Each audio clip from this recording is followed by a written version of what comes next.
Hello and welcome back to Chasing Fi. My name is Melanie, and this is a place where we talk about strategies and tips on how to achieve financial freedom. I share the ups and downs of my financial journey with the hope that it will inspire others to pursue financial independence. Today we are going to talk about the new quest I'm on to find good investment property deals. As I'm sure most of you are aware, there are plenty of scammy websites out there that promise great listings for a price.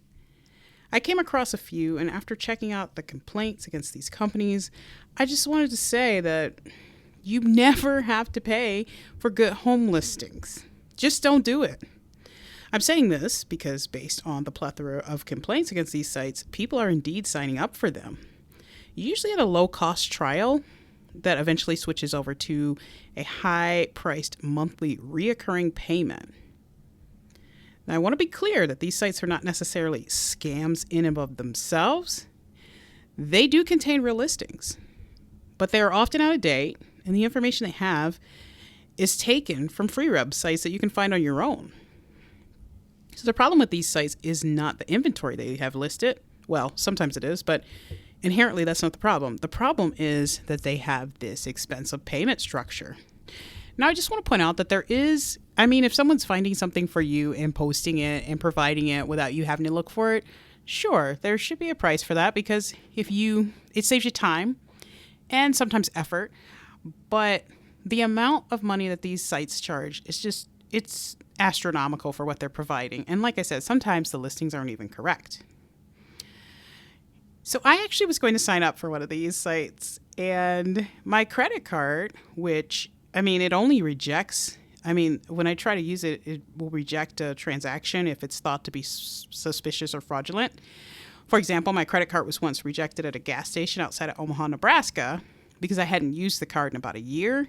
I lost my debit card, or I couldn't find it at the time. I stopped for gas. I had to get gas because I was in Nebraska, and I knew kind of had a long stretch of road coming up where, it was kind of sparsely populated.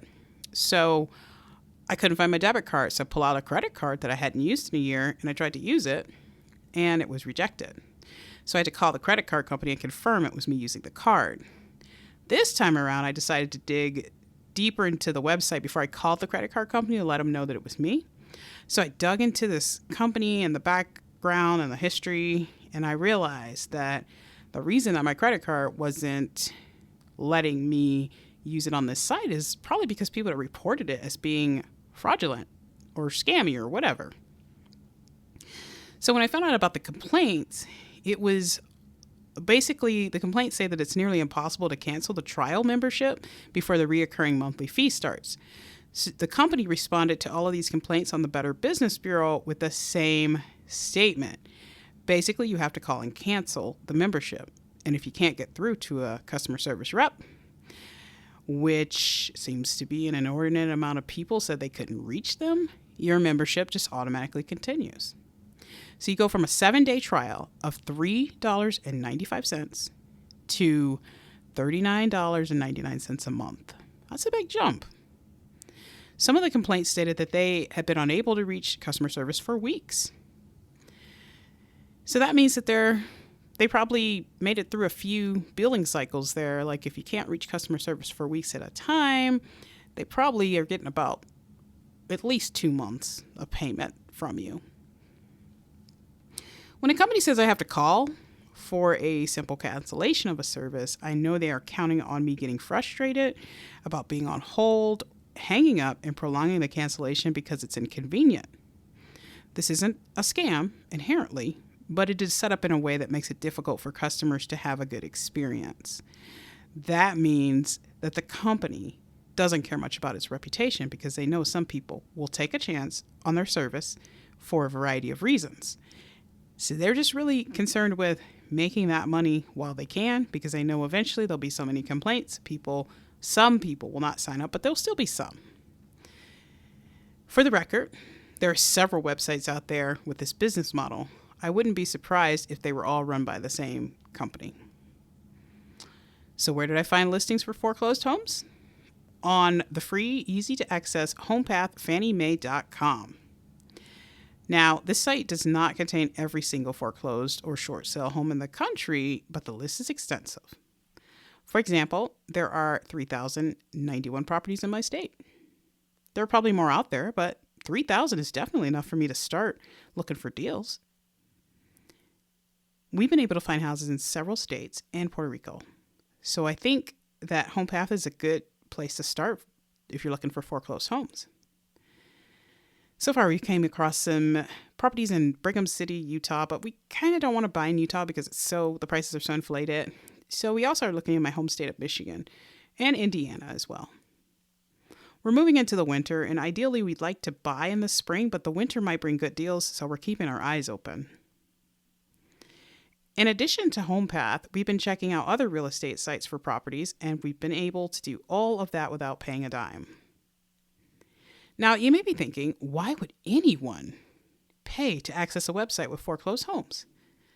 Well, the answer for me is very simple. I was excited about the prospect of picking up another rental, and my fingers were moving faster than my brain for a moment. Luckily, Citibank stopped me from making the big mistake by not allowing my card to complete the transaction. So I'm sharing this info with you because I came across a lot of people who obviously didn't know that they could get the same listings for free because they pay for those sites.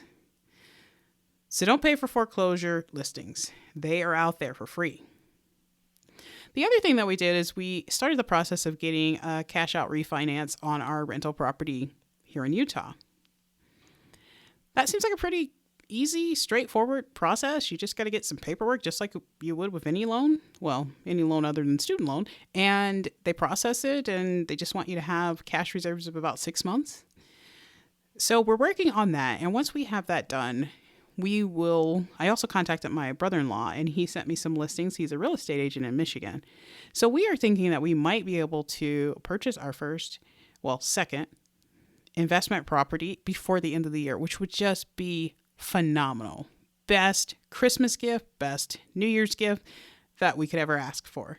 So stay tuned for that. I'll keep you updated on how it's going. Our goal is to hopefully find houses that have tenants in them, and then we don't have to worry about finding tenants. Or if we can't do that, then we want to find a house that doesn't need a ton of work, that we can pick up and get tenants in there as soon as possible. And then over the summer, we will go to Michigan or maybe earlier, maybe spring, and do whatever work needs to be done. Ideally, having a tenant there would be the way that we want to go, but sometimes that's not possible. This town that we are buying in, it is right next to the town that my parents live in. And their city their house has appreciated about 100% in the past few years. And it's one of the places in Michigan where houses are they're appreciating.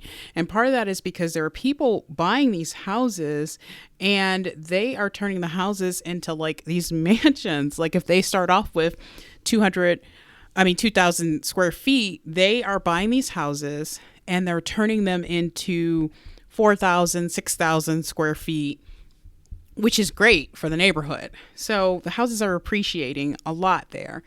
And we feel that this will spill over into the city where we're buying. And so we'll keep the property for a few years, rent it out. And then if it's a good deal, we might end up selling it in, maybe 4 or 5 years. But that's our plan right now. We're super excited. I think that's really cool to document the journey, not just so I can share it with others, but for myself too, because this did not seem possible 2 years ago. We weren't thinking like this a year ago. And now we're like, hey, we're hoping to have a few properties under our belt by June. So this is really exciting. And I hope that it's inspiring people to recognize that I don't care what situation you're in right now, you can turn that financial situation around. You just got to change how you're thinking about money. And you've got to get some priorities and goals in place. And you've got to learn. So that's all for now. I hope everyone is doing well, and like and subscribe if you enjoy being on this journey with me. You can follow me on Twitter. I'm not on there a ton, but at Chasing F.I.R.E 26, and I will see you in the next one. Take care.